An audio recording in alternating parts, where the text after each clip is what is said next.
Today, let's explore DISA, which stands for Direct Inward System Access.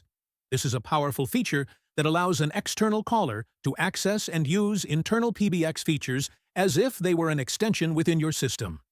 By setting this up, you can call your HaPBX from any external number and start using internal capabilities, like dialing other extensions directly, reaching custom applications, or using any feature that requires an internal code. Step 1. Accessing the DISA module. To begin creating a DISA, you must first navigate through the menu. Go to PBX, then select Applications, and finally click on DISA. Step 2. A description is the only required field for identification purposes. Importantly, a password is automatically generated, and we highly recommend keeping it. This password controls access and determines which numbers the user can dial based on their assigned class of service.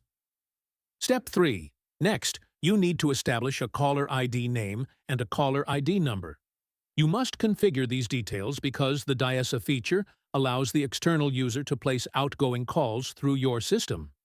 Keep in mind that when you call into the DISA and then make an outgoing call, you will actually have two simultaneous calls established through your trunk lines.